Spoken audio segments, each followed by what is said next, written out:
वैशाली, नितिका का विवाह पास आ गया। पहले सोच रही थी सब काम समय से निपट जाएगा, पर ऐसा नहीं हो पा रहा। थोड़ी जल्दी आ सको तो अच्छा है, बहुत काम है। समझ नहीं पा रही हूँ कि कहाँ से कार्य प्रारंभ करूँ। कुछ शॉपिंग कर ली है और कुछ बाकी है। दीदी, आप चिंता ना करें, मैं अवश्य पहुँच जाऊंगी। आखिर मेरी बेटी का भी तो विवाह है, विशाली ने उत्तर दिया। विशाली अपनी बड़ी बहन अनीता की बात मानकर विवाह से लगभग 20 दिन पूर्व ही चली आई थी। उसकी 6 वर्षीय बेटी पूजा भी उसके साथ आ गई। विनय विशु की पढ़ाई के कारण बाद में आने वाले थे।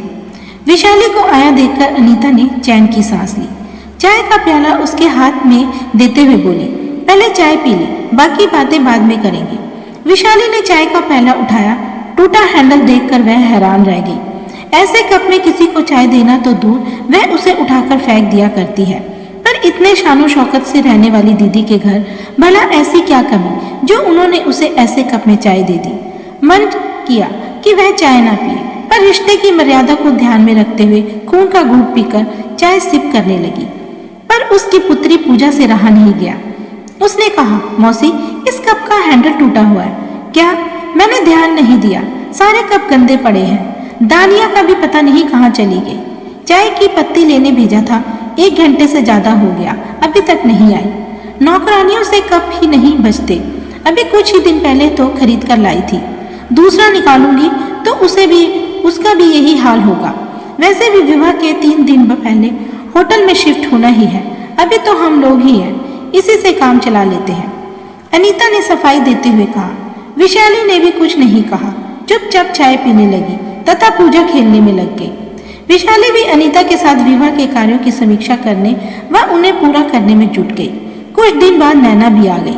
उसे देखते ही अनीता और विशाली की खुशी की सीमा न रही। दोनों एक साथ बोल उठी, अरे अचानक तुम कैसे? सूचना भी नहीं दी। मैं सरप्राइज देना चाहती थी। मुझे पता चला कि तुम दोनों अभी एक साथ हो तो मुझसे रहा नहीं गया। मैंने भी जय से कहा कि आर्यन की परीक्षा की सारी तैयारियां करा दे, आप बाद में आ जाना, मैं जा रही हूँ। कम से कम हम तीनों बहनें नितिका के विवाह के बहाने ही कुछ दिनों साथ साथ रह लेंगी। बहुत अच्छा किया, हम दोनों तुम्हें बहुत याद कर रही थी। दानिया 3 कप चाय बना देना, और हाँ, नए कप लाना, अनीता ने नौकरानी को आवाज लगाते हुए कहा। फिर नैना की ओर मुखफित होकर बोली, अगर पहले सूचना दी होती तो गाड़ी भिजवा देती। अनीता दीदी की बात सुनकर विशाली के मन में कुछ दरक गया। नन्ही पूजा के कान भी खड़े हो गए। नैना के आते ही दूसरे कप निकालने के आदेश के साथ गाड़ी भिजवाने की बात ने उसके शांत दिल में हलचल पैदा कर दी थी। जब वह आई थी तब तो दीदी को पता था, फिर भी उन्होंने किसी को नहीं भेजा। वह स्वयं ही ऑटो करके घर पहुंची थी। बात साधारण थी, पर विशाली को ऐसा महसूस हो रहा था कि अनचाहे ही अनीता दीदी ने उसकी हैसियत का एहसास करवा दिया था। वह पिछले 8-7 दिनों से उसी तरह टूटे कप में चाय पी रही थी, पर नैना के आते ही दूसरे कप निकालने के आदेश के साथ गाड़ी भिजवाने की बात को वह पचा नहीं पा रही थी। मन कर रहा था कि वहां से उठकर चली जाए, पर न जाने किस मजबूरी के कारण उसके शरीर ने उसके मन की बात मानने से इनकार कर दिया। विशाली तीनों बहनों में छोटी थी। अनीता और नैना के विवाह संपन्न परिवारों में थे, पर पिता की मृत्यु के बाद घर की स्थिति दयनीय हो गई थी। भाई ने अपनी हैसियत के अनुसार घर वर ढूंढा और विवाह कर दिया। यद्यपि विनय की नौकरी उसके जीजाजी की तुलना में कम थी, संपत्ति भी उनके बराबर नहीं थी, पर वह अत्यंत परिश्रमी, सुलझे हुए व स्वभाव के बहुत अच्छे इंसान थे। उन्होंने उसे कभी किसी कमी का एहसास नहीं होने दिया था, और उसने भी अपने छोटे से घर को इतने सुचारू रूप ढंग से सजा रखा था कि विनय के साथी उससे ईर्ष्या करते। स्वयं काम करने के कारण उसके घर में कहीं भी गंदगी का नामो निशान नहीं रहता था, और ना ही टूटे फूटे बर्तनों का जमावड़ा। यह बात अलग थी कि ऐसे ही पारिवारिक योजन चाहे अनचाहे उसकी हैसियत का एहसास करा जाते हैं, पर अपनी सगी बहन को अपने साथ ऐसा व्यवहार करते देखकर वह स्तब्ध रह गई। क्या अब नया सेट खराब नहीं होगा? हमेशा की तरह इस बार भी अनीता व नैना गप्पे मारने लग जाती और विशाली काम में लगी रहती। अगर वह समय निकालकर उनके पास बैठती तो थोड़ी ही देर में कोई काम आने पर उसे उठना पड़ता था। पहले वह इन सब बातों पर इतना ध्यान नहीं दिया करती थी, पर इस बार उस काम में लगा देखकर एक दिन उसकी पुत्री पूजा ने कहा, मम्मा, दोनों मौसियाँ बातें करती रहती हैं और आप काम में लगी रहती हो, मुझे अच्छा नहीं लगता। बेटा, वे दोनों बड़ी हैं, मुझे उनका काम करने में खुशी मिलती है। पूजा की बात सुनकर वह चौंकी, पर उसे समझाकर उत्तर दिया। उसने उत्तर तो दे दिया, पर पूजा की बातें चाहे अनजाने उसके दिमाग में घूमने लगी। पहले भी इस तरह की बातें उसके मन में उठा करती थी, पर यह सोचकर वह अपनी आवाज दबा दिया करती थी कि आखिर वह उसकी बड़ी बहनी है। अगर वह उससे कोई काम करने के लिए कहती तो इसमें बुराई क्या है। पर इस बार बात कुछ और ही थी जो उसे बार बार चुप रही थी। ना चाहते हुए भी दीदी का नैना के आते ही नए कप में चाय लाने व गाड़ी भेजने का आग्रह उसके दिल और दिमाग में हथौड़ा मारने लगा। जब जब ऐसा होता है वह यह सोचकर मन को समझाने का प्रयत्न करती कि हो सकता है वह सब दीदी से अनजाने में हुआ हो, उनका वह मत ना हो जो वह सोच रही है। आखिर वह उनकी छोटी बहन है, वह उसके साथ भेदभाव क्यों करेंगी। सच तो यह है कि दीदी का उस पर बहुत अधिक विश्वास है, तभी तो अपनी सहायता के लिए दीदी ने उसे बुला लिया। उनके बिना कोई काम नहीं हो पाता, चाहे वह दुल्हन की ड्रेस की पैकिंग हो या बक्से को अरेंज करना हो, चाहे मिठाई के डब्बे रखने की व्यवस्था करनी हो, और तो और विवाह के समय काम आने वाली सारी सामग्री की जिम्मेदारी भी तो उसी पर थी। नितिका भी अक्सर उसी से आकर सलाह लेती हुई पूछती, मौसी इस ड्रेस के साथ कौन सी ज्वेलरी पहनूं, या ये चूड़ियां, पर्स और सैंडल मैच कर रही है या नहीं। विवाह की लगभग आधी से अधिक शॉपिंग तो नितिका ने उसके साथ ही की जा रही थी। मैं कहती, मौसी आपका ड्रेस सेंस बहुत अच्छा है, वरना मम्मा और नैना मौसी को तो भारी भरकम कपड़े या हैवी ज्वेलरी ही पसंद आती है। अब भला मैं उनको पहनकर ऑफिस तो जा नहीं सकती, फिर लेने से क्या फायदा।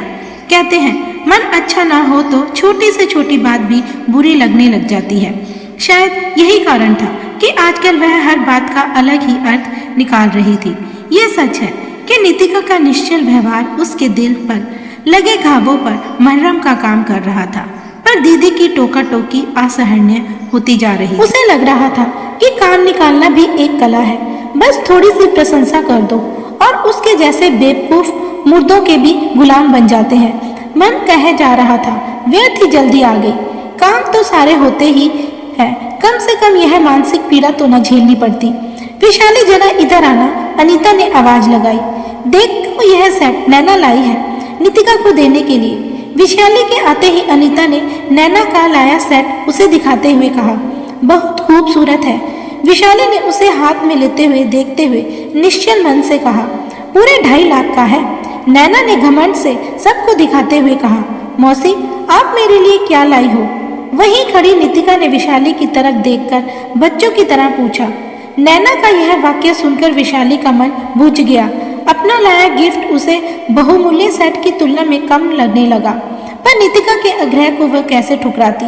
उसने संकोचित होते हुए सूटकेस से अपना लाया उपहार निकालकर उसे दिखाया।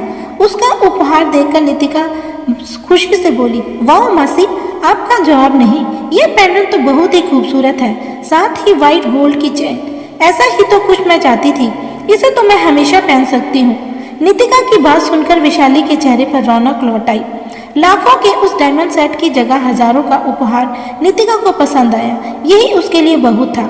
विवाह खुशी खुशी संपन्न हो गया और सभी अपने अपने घर चले गए। विशाली भी धीरे धीरे सब भूलने लगी। समय बड़े से बड़े घावों को भर देता है। वैसे भी नितिका के विवाह के बाद मिलना भी ना हो पाया, ना ही दीदी आई और ना ही उसने प्रयत्न किया, बस फोन पर ही बातें हो जाया करती थी। समय के साथ विशु को ITI पुणे में दाखिला मिल गया और पूजा +2 में आ गई। इसके साथ ही वह मेडिकल की तैयारी कर रही थी। समय के साथ विनय का प्रमोशन होते गए और अब वह मैनेजर बन गया।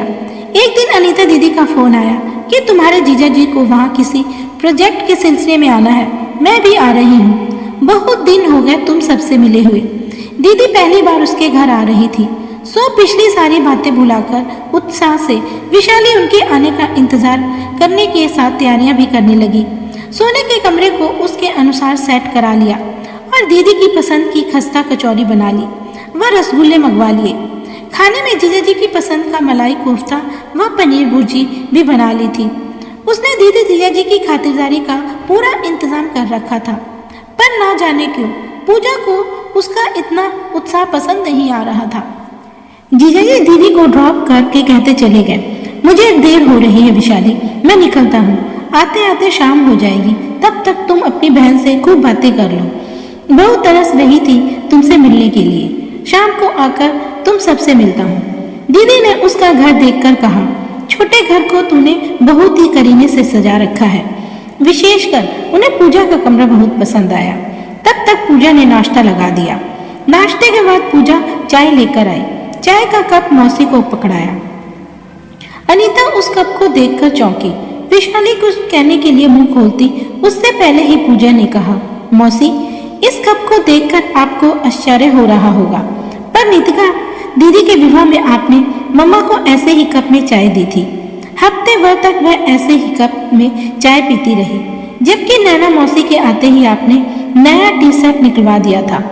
मौसी तब से मेरे मन में यह बात रह रहकर टीस देती रहती थी।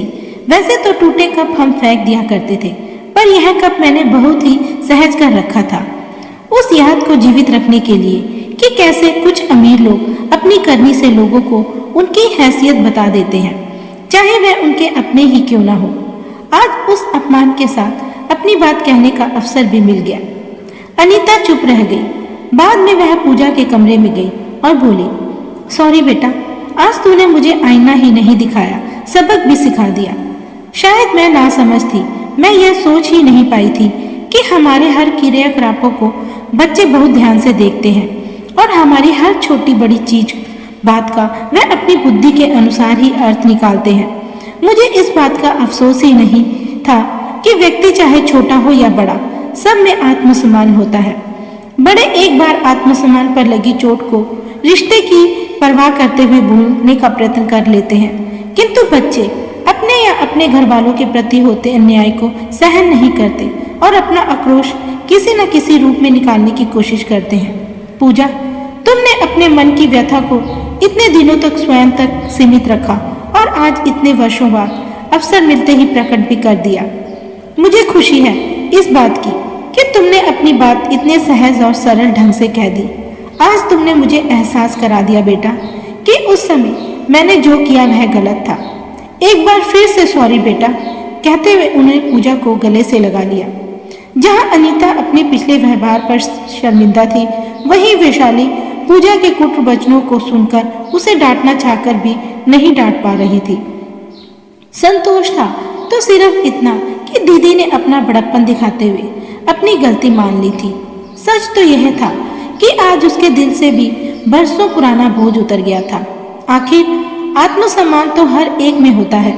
उस पर लगी चोट व्यक्ति के दिन का चैन और रात की नींद चुरा लेती है। शायद उसकी बेटी के साथ भी ऐसा ही हुआ था। आज उसे भी एहसास हो गया कि आज की पीढ़ी अन्याय का उत्तर देना जानती है, साथ ही बड़ों का सम्मान करना भी। अगर ऐसा ना होता तो पूजा सॉरी मासी कहकर उनके कदमों में न झुकती। कहानी कैसी लगी हमें कमेंट में लिखकर बताएं। वीडियो को लाइक और चैनल को सब्सक्राइब करें। थैंक यू, शुक्रिया।